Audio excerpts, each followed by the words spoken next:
Grace and peace to you from God our Father and our Lord and Savior, Jesus Christ. Amen. In the year 2012, Tim Kreider wrote an important article in the New York Times titled The Busy Trap. The Busy Trap. And in that article, he said what characterized American life in the 21st century was this word, busyness. Busyness. Now, if you ask somebody 20 years ago, how are you doing? People used to say, I'm doing fine. I'm okay. Could be worse. Today, people say, I'm busy.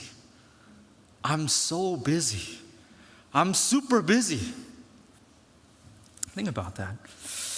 Now, I've been thinking about this a lot because before I had a baby, I thought I knew what busy was.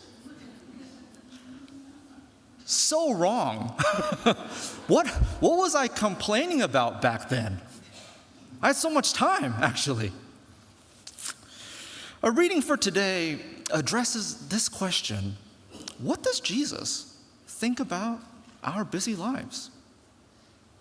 The story tells us that Jesus stopped at a village, and a woman named Martha welcomed him into her home for a meal. Now, our reading tells us about Mary and Martha, two sisters.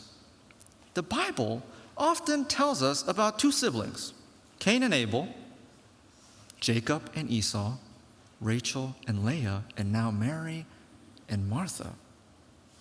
Now, Martha invites Jesus because surely she knows he is an important teacher.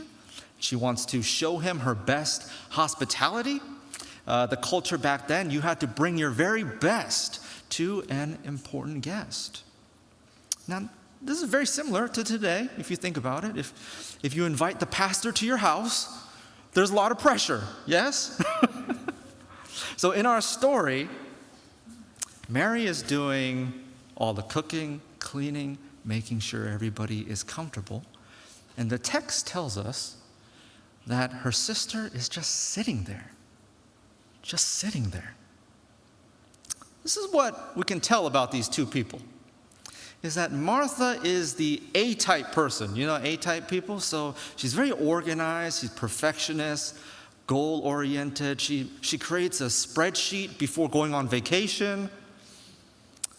Mary is the opposite, spontaneous, goes with the flow. When it's time for vacation, she doesn't know even where they're going.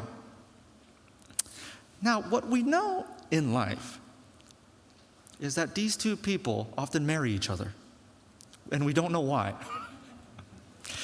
In my house, I am the Mary, okay? When me and my wife go on a trip, I don't know what airline we are going on. I don't know. I'm just in the airport. I don't know. I just trust her. Now, Mary and Martha are there, and Martha is so busy and anxious trying to get everything just right, and she's starting to become annoyed about her sister just sitting there, and she has an outburst, and she says this, "Lord, do you not care that my sister has left me to serve alone? Tell her to help me." I want you to think about this. You know, people usually don't have an outburst like this all of a sudden. This tells us this has been happening for some time. Maybe, Mary always did this. She never helped. This is very relatable to me because I have a lot of younger brothers, and they always made me do everything. So I understand. Now, Martha having this outburst is kind of embarrassing in front of Jesus to react like this. So what does he say? What does he say? We expect him to say, "Martha, you're right. Mary, stop being lazy and help your sister." But this is not what he says. What he says is, "Martha, Martha, you are anxious and troubled about many things, but one thing only is needed, and Mary has made the good choice." What's he saying to us here? Jesus says, busyness, bad. Doing nothing, good. What does our culture tell us? Busyness, good. Doing nothing, bad. They're opposite. Imagine, think about this in your own life. How do you respond when people say that they're busy? We congratulate them. Someone says, "Oh, I'm busy." You say, "That's a good problem to have." Better than the opposite. That's what we say. We congratulate busyness. That's why I think nowadays almost everybody I know is busy. I ask my friends, "Hey, would you like to go to lunch? Would you meet me for..." Let me check my calendar. When did this become normal? This is a normal thing now. Everybody has to check their calendar. But this is the truth.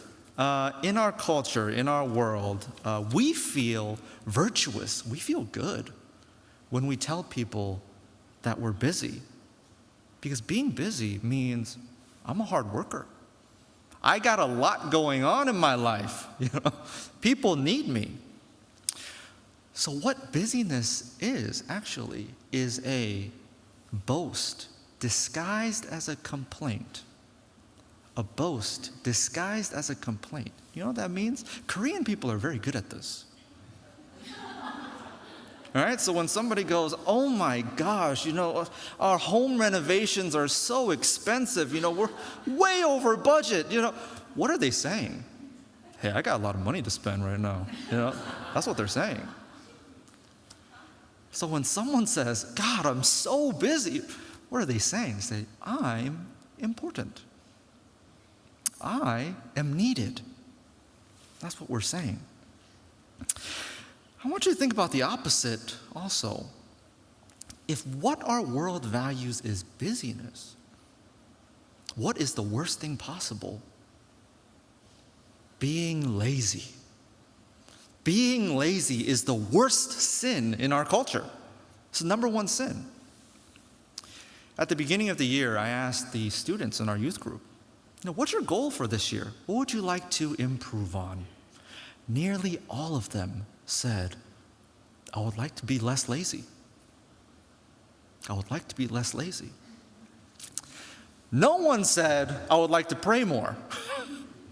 I want you to think about that for a moment, of what they are believing the world is telling them is important. But what is Jesus' concern in our reading today? Isn't this his concern?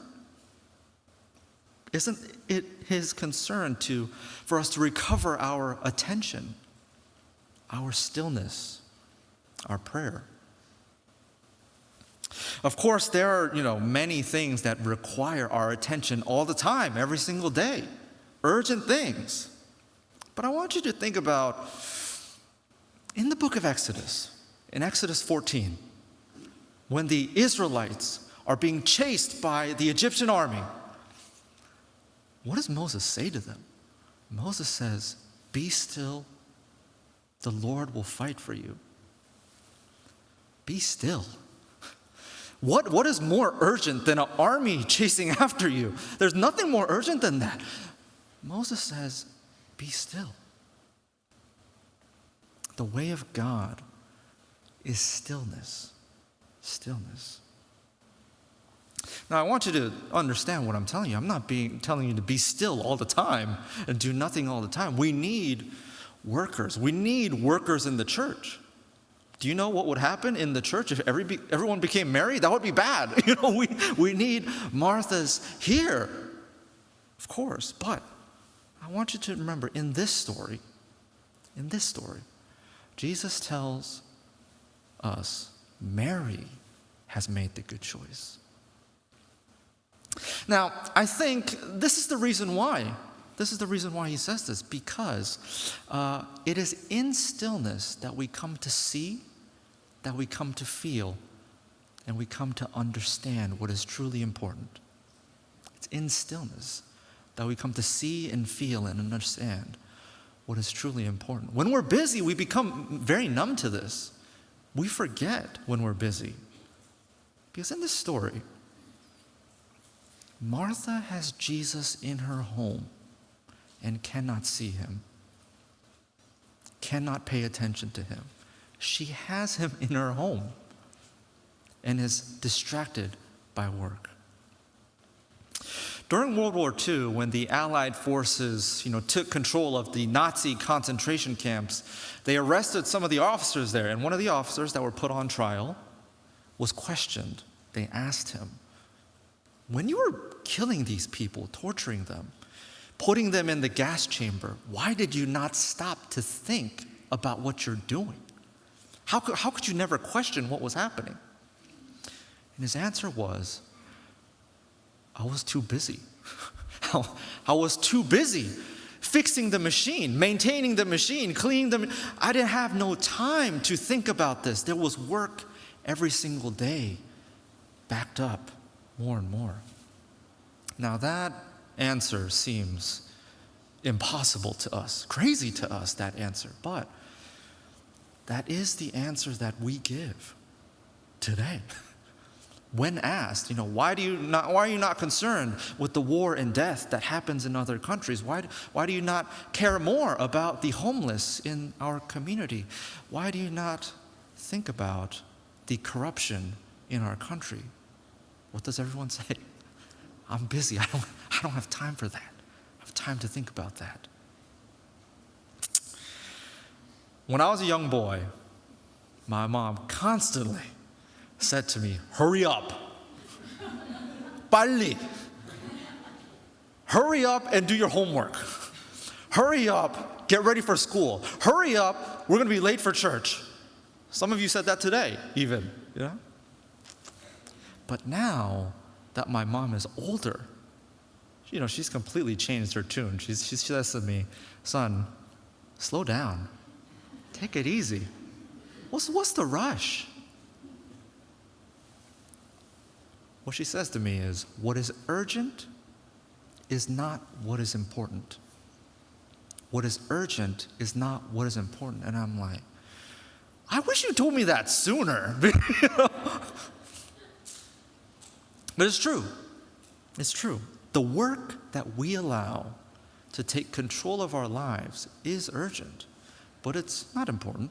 I have to turn in this report. I have to finish this. I have to respond to this person. I have to return my Amazon package. It's urgent, but these are not important. I want you to think about this today in your life. What is urgent and what is actually important? I would like to close like this. A spiritual master and theologian, Meister Eckhart, said that spiritual growth happens by subtraction, not addition. By doing less, not by doing more. When I worked in the hospital as a chaplain, I met many patients, had a terminal illness. They did not have a lot of time. Now, I thought these people would want to hurry up and try to complete some things before their time ran out. I thought they would get busy. But they didn't. They would watch the steam rise up from their coffee. They would listen to the birds outside, and they would look out the window. And they all said the same thing to me. They said, when I could work, when I was busy, my attention was all over the place. But now that I can't do any of these things, I feel like I'm hearing God for the first time. It's when we subtract that we grow, not when we add. It is when we lose that God comes in to fill the empty space where busyness used to be. Friends, the world says to us many things, but I want you to find the whisper of God, the emptiness. Hear his voice in that space. Amen. Let us pray.